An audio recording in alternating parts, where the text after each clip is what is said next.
नमस्कार, आप देख रहे हैं बोराइल न्यूज। कार्बी एंगलोंग में फुलनी दोंगकांगकाम राजस्व क्षेत्र के 14,000 अवैध अतिक्रमणकारियों को बेदखल किया जाएगा। कार्बी एंगलोंग स्वायत्त परिषद के कॉन्फ्रेंस हॉल में पीजीआर और वीजीआर के संदर्भ में उच्च स्तरीय समिति की चर्चा हुई। माननीय अदालत के निर्देश अनुसार असम सरकार के गृह विभाग के सहयोग से ये बेदखल अभियान चलाया जाएगा। प्रमुख कार्यकारी अधिकारी तुलीराम रोंगहाम ने मीडिया के सामने टिप्पणी की। इससे पहले लोकसभा चुनावों से पहले कार्बी एंगलोंग के सभी राजनीतिक दलों, संगठनों, बुद्धिजीवियों के साथ पीजीआर और वीजीआर के बारे में चर्चा की गई थी।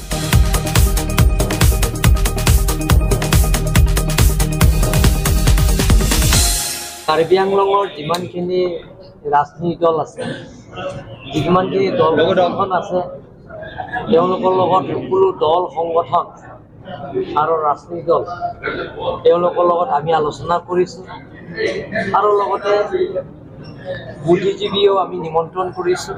কাৰ্বি আংলঙত যিমানখিনি বুদ্ধিজীৱী আছে, দল সংগঠন আছে, ৰাজনীতি দল আছে, তেওঁলোকৰ লগত আমি আলাপ আলোচনা কৰি ভিজিআৰৰ পৰা এটা সিদ্ধান্ত লোৱা হৈছে।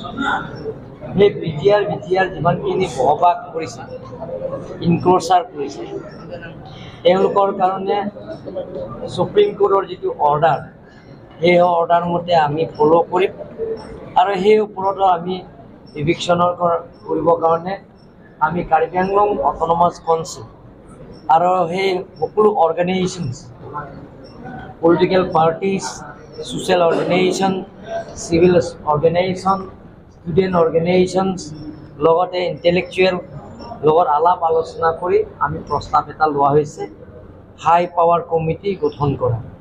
সেই হাই পাৱাৰ কমিটিৰ আমি নিৰ্বাচন থকাৰ কাৰণে, লোকসভা নিৰ্বাচন থকাৰ কাৰণে আমি হাই পাৱাৰ কমিটি আমি গঢ়িব পৰা নাই।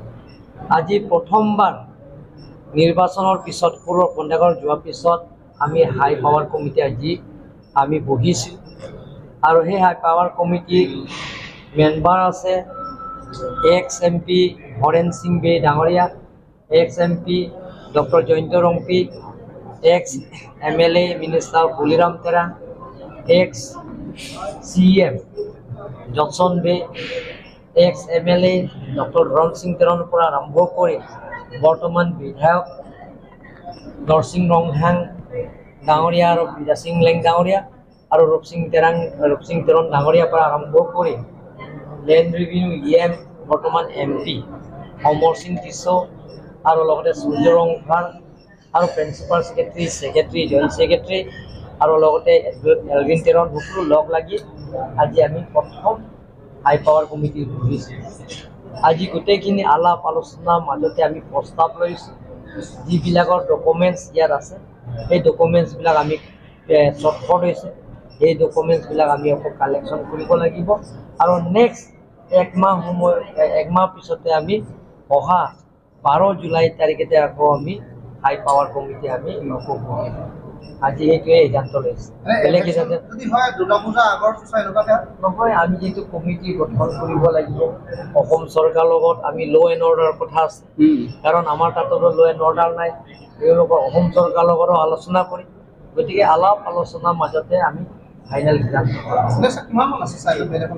বেদখল আছে আমাৰ ইয়াত প্ৰায়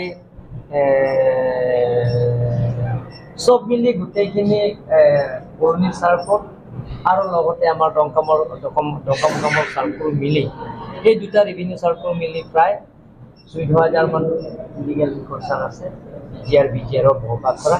এই গোটেইখিনি কথা যে আমি আলোচনা কৰিছোঁ।